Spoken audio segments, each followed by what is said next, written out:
Experiment number 5, internal resistance of a cell. Aim of the experiment, determine internal resistance of a given cell using potentiometer. We are using potentiometer to find internal resistance of a given cell. In this experiment, I am using Lagrange cell. We have to find internal resistance. So you can observe circuit diagram here. We are going to consider battery, plug key, rheostat. This is point P and Q terminals on the potentiometer. We are using cell EMF E, resistance R and another plug key K2, last one galvanometer. So first we can go for circuit connection. Let us start with battery positive. So battery positive is connected to P terminal. So here we are not using ammeter. So ammeter is cancelled here. We are not using ammeter. Directly battery positive is connected to P terminal of potentiometer. Then from P terminal, totally there are 3 wires are connected. One is for battery positive, one is for positive terminal of the cell and one wire is connected to resistor. Totally here at point P, 3 wires are connected. One is battery positive, one is positive terminal of the cell and another wire is resistance. Then battery negative is connected to K1, plug key K1. Another end of plug key K1 is connected to lower end of the rheostat.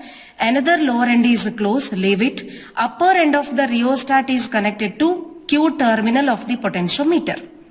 Then negative terminal of the cell and K2 another end both are together is connected to positive terminal of galvanometer. Negative terminal of the galvanometer is connected to sliding contact or it is also called as jockey. Then a resistor another end is connected to K2. So this is circuit diagram. Now we can go for connections. This is potentiometer. Potentiometer is having several meter wire.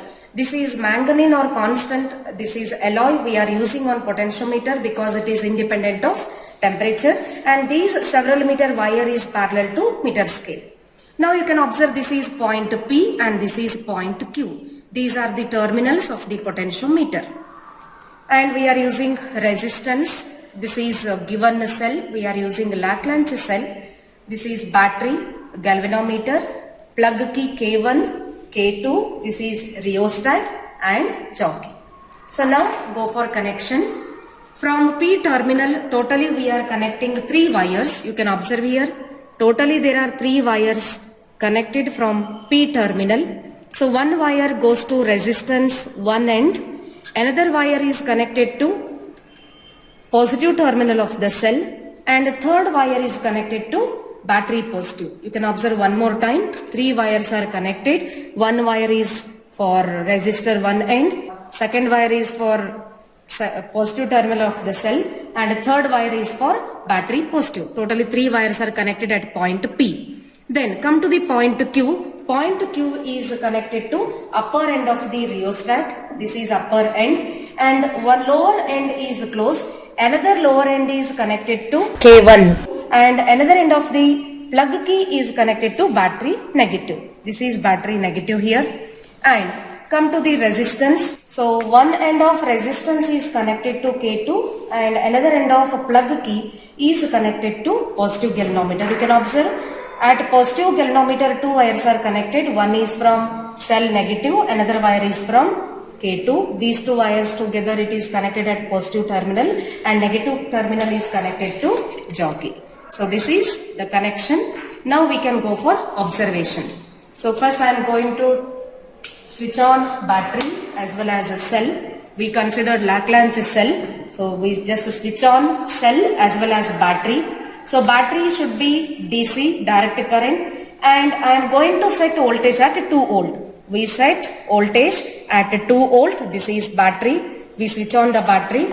So now this is K2 and this is K1. K1 should be always closed. Then only the current will flow. This is K1. So now come to the observation. First observation, you can observe here. Balancing length L1 in centimeter. K1 is closed, K2 is open. First we have to write balancing length L1. Now you can observe here. For balancing length L1, we have to close K1. K1 should be always closed. come to the key K2. K2 is open. When K2 is open, this is acting as an open circuit for the cell. Now cell is in open circuit, so from the cell we will get EMF. When K2 is closed, this is a closed circuit, then we will get a terminal voltage from the cell. Now this is open circuit, we go for balancing length L1. We have to move this jockey on the wire. Before that, you can check deflection in galvanometer. It must show deflection in both the sides. You can observe, I am going to touch this jockey on one end of the wire. You can observe galvanometer now. Galvanometer shows deflection on the left side. Now I am going to touch the jockey on another end of the wire, Q terminal. Now it shows a deflection on opposite side. That indicates your connection is right. Now we go for balancing length L1. K1 is closed, K2 is open. You just move this jockey on the wire from point P terminal to Q terminal. When it shows zero deflection in a galvanometer, then we will get balancing length L1. Yes, first let us start with P terminal. Just we are moving the jockey on the wire to get a null point, that is current through the galvanometer is 0. When I move this jockey on the wire, now it covers 1 meter, but still there is no zero deflection. Again I am going to move the jockey for the second wire. You can observe galvanometer, there is no deflection. We have to move this jockey until we get null point or zero deflection in galvanometer. So now you can observe the galvanometer here. You can observe the galvanometer. Now I got zero deflection at this point. This is our balancing length. That indicates initially we covered 100 meter. Then we have to observe the upper scale.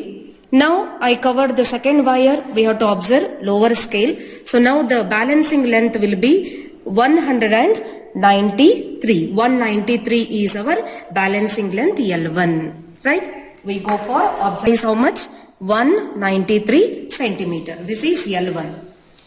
Now observe a tabular column. In the first column, resistance R. We have to change resistance like 2 ohm, 4 ohm and 6 ohm. Then go for balancing length L2. Then calculation.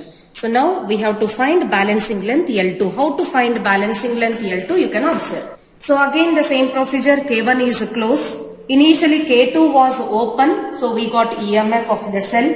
Now I am going to close K2 also. It is a closed circuit. Now we will get a terminal voltage from the cell. K1 and K2 both should be closed here. Again the same procedure. So first we have to set resistance. You can observe this is resistance box. A resistance value I am going to set at 2 ohm. Now resistance is 2 ohm. K1, K2 both are closed. Again the same procedure. This jockey should be moved on this wire. So where we have to get zero deflection, that you can observe here. So now I am moving jockey on the wire. You can observe we got zero deflection now. So balancing length I got 80 centimeter. This is balancing length is 80 centimeter. This is first trial. So in the first trial, resistance is 2 ohm, balancing length is 80 centimeter. Similarly, go for second trial. For second trial, resistance should be set for 4 ohm. We got balancing length 147 centimeter and calculate small interval resistance R. Then third trial, we are going to set resistance for 6 ohm. I got L2 value 180 centimeter and the answer for internal resistance is 0.433 ohm. Now you can observe the last column. So here the initial or the least value is 0.43 and the final value is 2.825. So internal resistance lies between 0.433 ohm to 2.825 ohm. This is internal resistance of a given Lagrange cell.